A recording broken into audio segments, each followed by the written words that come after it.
Pemirsa, Komisi Pemberantasan Korupsi menggeledah kediaman Wakil Ketua DPRD Jawa Barat Ono Surono yang berada di Kota Bandung. Penggeledahan terkait kasus dugaan korupsi izin proyek di lingkungan pemerintah Kabupaten Bekasi.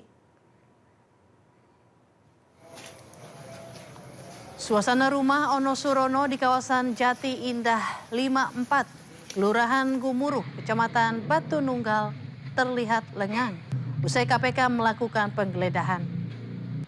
Di halaman rumah hanya terlihat satu unit mobil Toyota Hardtop dan sebuah sepeda motor Honda Vario yang terparkir. Sementara itu pihak DPD PDIP Jawa Barat menyebut pihaknya menghormati proses hukum yang ada dan saat ini sedang berlangsung di KPK. Namun demikian, pengacara Ono Surono menganggap penggeledahan tidak sesuai dengan prosedur, di mana penyidik KPK tidak dapat menunjukkan surat izin penggeledahan dari pengadilan. Keluarga di rumah, di dalam rumah ketika pada saat penggeledahan itu dimatikan. Nah, ini membuat kami bertanya-tanya, mengapa harus dimatikan CCTV itu? Apa dasar hukumnya? Pertama, kedua, penyidik membawa surat izin di dalam konsiderannya, termasuk dalam pembacaannya, penyidik KPK tidak menyertakan surat izin dari pengadilan setempat, dalam hal ini PN Bandung. Nah, ini yang dalam KUHP baru saya kira itu sudah jelas tertera di pasal 114 ayat 1 itu harus menyertakan izin dari pengadilan negeri setempat. Ya, sementara itu Komisi Pemberantasan Korupsi membenarkan telah melakukan penggeledahan terhadap kediaman Ono Surono.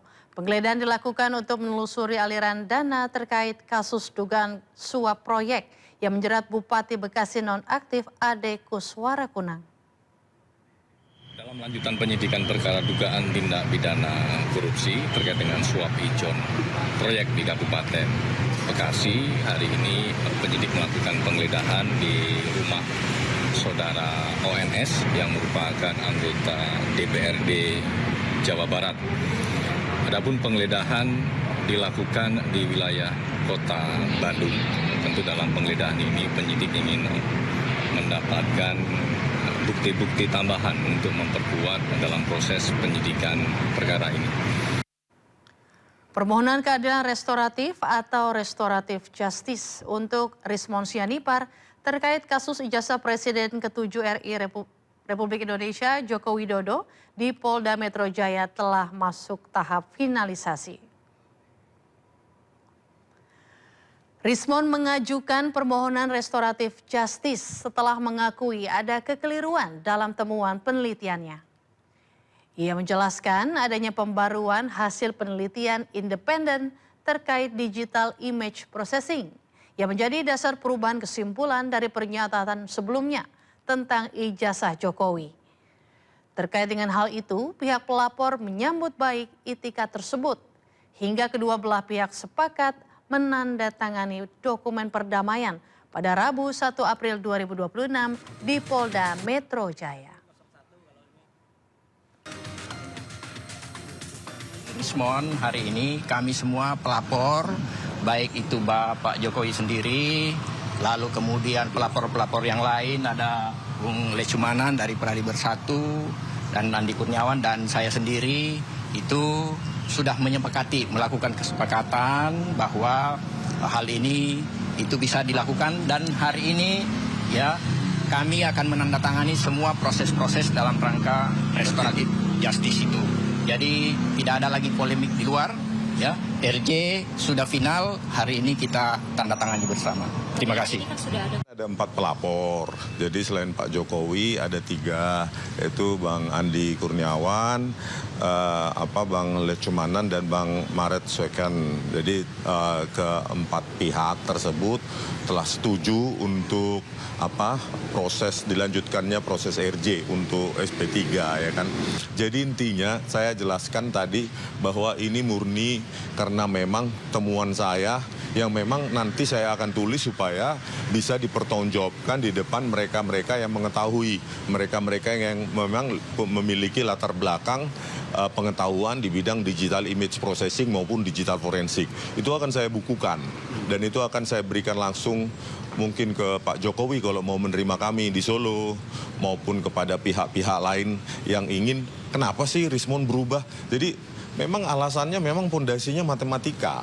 Ini kan semua selalu saya katakan bahwa digital image processing ini pondasinya adalah matematika tingkat lanjut, matematika kompleks. Jadi pihak-pihak yang nggak mengerti tersebut silahkan aja bernarasi, tetapi tanggung jawab saya adalah ya memenuhi tanggung jawab saya untuk menuliskan ulang apa sih yang salah dengan apa yang saya tulis sebelumnya di buku JWP terkait dengan resolusi, variabel geometri maupun pencahayaan. Mantan Sekretaris Mahkamah Agung Nur Hadi divonis 5 tahun penjara. Hakim menyatakan Nur Hadi terbukti bersalah menerima gratifikasi dan melakukan tindak pidana pencucian uang. Selain vonis 5 tahun penjara, hakim menghukum Nur Hadi membayar denda 500 juta rupiah, subsidi kurungan 140 hari. Nur Hadi juga dihukum membayar uang pengganti sebesar 137 miliar rupiah atau harta bendanya dirampas dan dilelang. Nur Hadi dinyatakan terbukti menerima gratifikasi dan melakukan tindak pidana pencucian uang.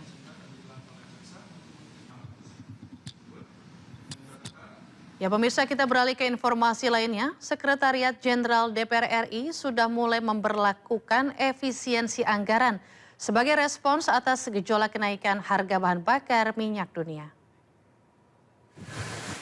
Berdasarkan pantauan di Kompleks Parlemen sekitar pukul 18 waktu Indonesia Barat, lampu-lampu yang berada di koridor gedung sudah mulai dipadamkan. Pemadaman lampu juga terjadi di area ruang rapat yang tak memiliki kegiatan di sore hari. Meskipun sebagian besar lampu dimatikan, ada beberapa titik yang lampunya masih dinyalakan, seperti musola, toilet, hingga mesin ATM. Tak hanya lampu yang dipadamkan, eskalator dan lift di setiap gedung yang sudah tak memiliki kegiatan juga ikut dimatikan. Keadaan ini dilaksanakan ketika benar-benar sudah tidak ada aktivitas rapat maupun kegiatan lain yang dilakukan oleh aparatur sipil negara atau ASN.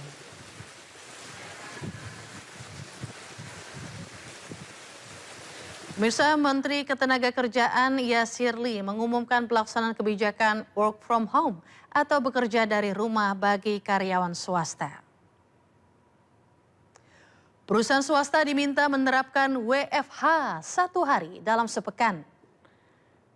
Sejumlah ketentuan pun diatur, termasuk penerapan WFH tidak boleh mengurangi upah karyawan dan jatah cuti tahunan.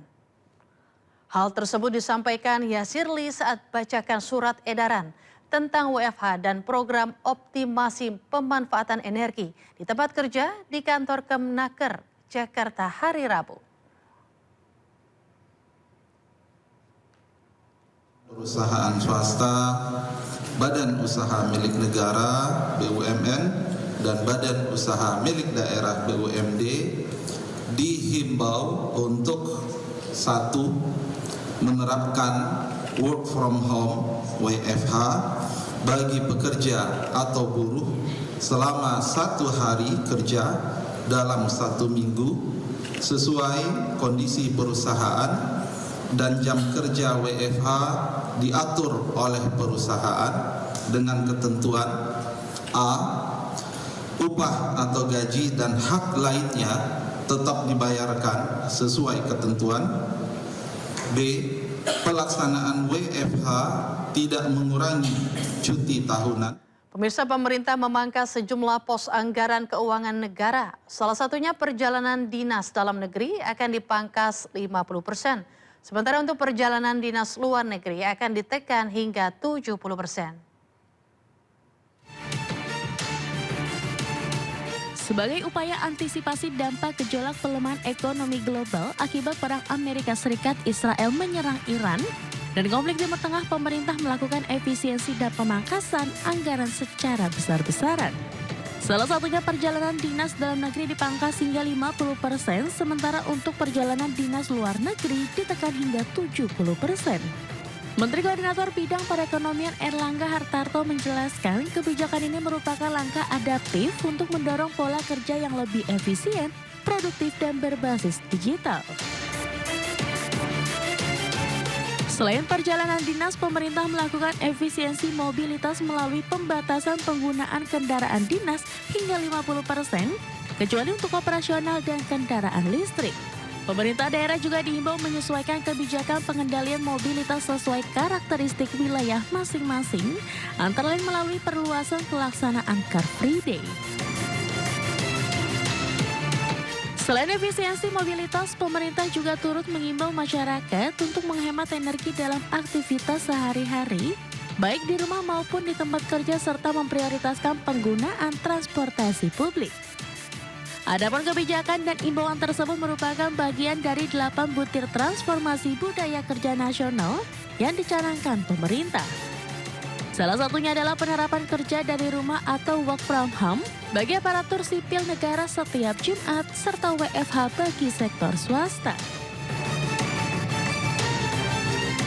Kebijakan ini akan mulai berlaku pada 1 April dan akan dituangkan dalam surat edaran Menteri Pendayagunaan Aparatur Negara dan Reformasi Birokrasi, Menteri Dalam Negeri, dan Menteri Ketenagakerjaan. Kebijakan WFH diperkirakan memberikan penghematan anggaran pendapatan dan belanja negara sebesar 6,2 triliun rupiah serta potensi penghematan konsumsi BBM masyarakat hingga 59 triliun rupiah.